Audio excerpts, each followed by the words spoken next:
அம்மா குருவி மோனா தன்னோட குருவி குஞ்சு லில்லி கிட்ட கண்டிஷனா சொல்லுச்சு.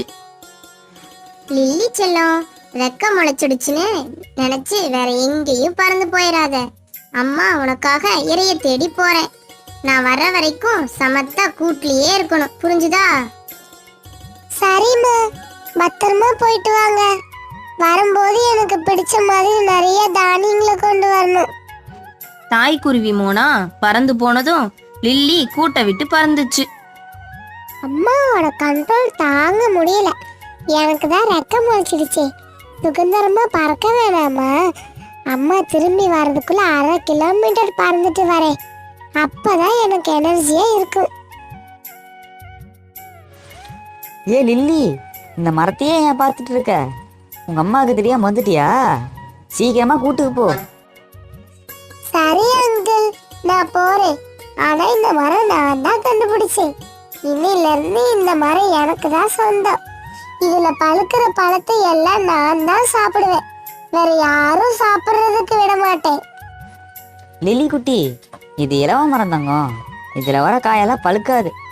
ரொம்ப நாள் கழிச்சு பஞ்சு பஞ்சாதான் வரும். நீ மட்டும் இல்ல, எந்த பறவையும் இதை சாப்பிட முடியாது. என்ன ஏமாத்த பாக்குறீங்களா? இப்பவே அம்மா கிட்ட போய் நான் கண்டுபிடிச்ச மரத்தை பத்தி சொல்ல போறேன். இனிமேல் இது என்னோட மரம். எந்த பறவைகளும் கூடு கட்டக்கூடாது. லில்லி குட்டி, இன்னும் பப்பியாவே இருக்கியே. நீ இப்ப பறக்கிற நிலைமைக்கு வந்துட்டு செல்லம். மரங்கிறது எல்லா பறவைகளுக்கும் பொதுவானது. எல்லாம் வரும், சீசன் முடிஞ்ச பிறகு போவோம். இது இயற்கைமா. அட்வைஸ் பண்ணி மனசை கலைக்காத அங்கிள். கூடு கட்டக்கூடாது, பழத்தையும் திங்கக்கூடாது. இது என்னோட கொள்கை. சரி சரி, இனிமே உன் கூட வாதம் பண்றதுக்கு என்னால முடியாது. அம்மா வாரத்துக்குள்ள சீக்கிரமா கூட்டுக்கு போயிடு. நந்து காக்கா பறந்து போன உடனே லில்லி குருவியும் தன்னோட கூட்டுக்கு பறந்து போச்சு. கொஞ்ச நேரத்திலேயே மோனா குருவி நிறைய தானியங்களோட அங்க வந்துச்சு. ஐயா, எனக்கு நிறைய தீனி கிடைச்சிருச்சு. ஜாலியா ஜாலி. ஜாலியா இருக்கிறதுக்கு முன்னாடி நான் கேக்குற கேள்விக்கு பதில சொல்லு. இறைய தேடி நான் போனதும் நீ வேற எங்கேயாச்சும் போனியா? இல்லம்மா, நான் இங்கேயே தான் இருந்தேன்.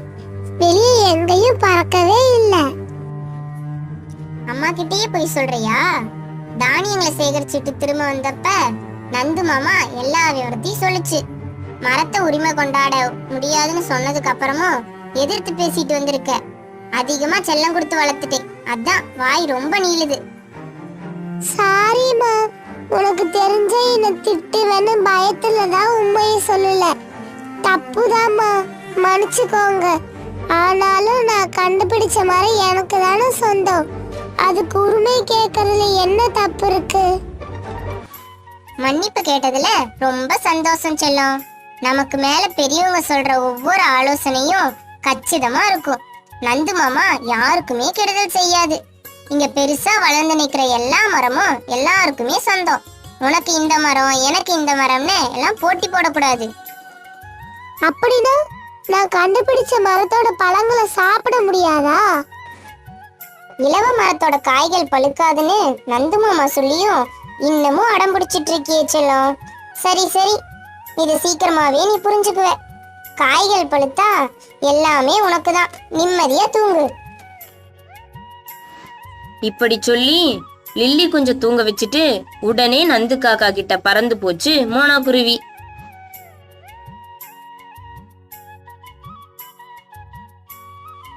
நந்தண்ணா, அவர் சின்ன குழந்தை.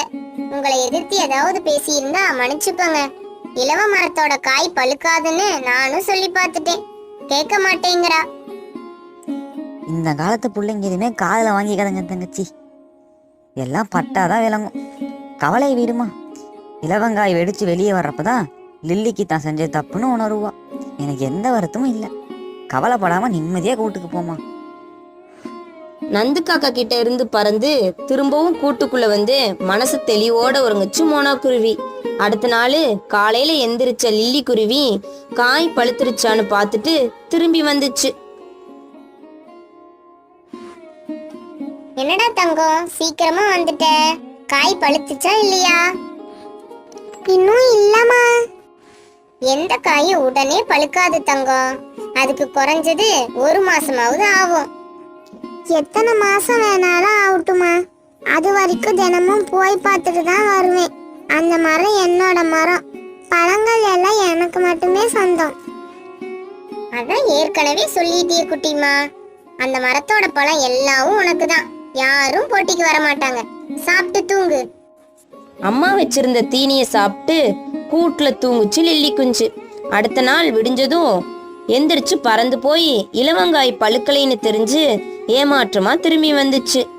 இப்படியே தினமும் போறதும் திரும்பி வர்றதுமா லில்லி நாட்களை கடத்துச்சு. ஒரு நாள், ஏய் புச்சி குட்டி, என்னம்மா இது? உன்னோட மரத்தை பார்க்க போகலையா? என்னாச்சு உனக்கு? இனிமேல் நான் போக மாட்டேம்மா, அது பழுக்கவே மாட்டேங்குது. தினமும் பறந்து போறதுல என் ரெக்க பட்டையெல்லாம் வலிக்குது. எனக்கு அந்த மரமும் வேணாம், பழமும் வேணாம். நந்து மாமா அப்பவே சொன்னாரு, நீ தான் கேட்கல. இப்பவாவது அம்மா சொல்றத கேளு செல்ல குட்டி. நீ சொந்தம் கொண்டாடுற மரத்தோட காய்கள் எப்பவுமே பழுக்காது, பஞ்சு பஞ்சாதான் வரும். கூடிய சீக்கிரமாவே இத நீ புரிஞ்சுக்குவ. அம்மா குருவி சொன்னதை கேட்டு தலையாட்டுச்சு லில்லி குருவி. அதுக்கப்புறம் மரத்தை பார்க்க போகவே இல்லை. 1 மாசம் கழிச்சு நந்து காக்கா வாயில ஒரு காயை கவிக்கிட்டு மோனா குருவி கிட்ட வந்துச்சு. அடடே, லில்லி குட்டி பெருசாயிட்டாலே. நான் 1 மாசம் என் அத்தை மாமலுக்கு கல்யாணம்னு அந்த கூட்டுக்கு போயிட்டேன். இன்னைக்கு தான் வந்தேன். வந்த முத நாளே பஞ்ச வெடிக்கிற நிலைமையில இருந்த காயை கொத்திட்டு வந்துட்டேன். நந்தா அங்கிள், முன்ன மாதிரி நான் சின்ன குழந்தை இல்ல. அம்மா எனக்கு ரொம்பவே புரிய வச்சுட்டாங்க. ஆனாலும் இந்த பஞ்சுகளை பார்க்கணும்னு நினைச்சிட்டு இருந்தேன். நீங்களே கொண்டு வந்துட்டீங்க. ரொம்ப தேங்க்ஸ் அங்கிள். அப்பாடா, இப்பவாவது தெளிவடைஞ்சிட்டியே.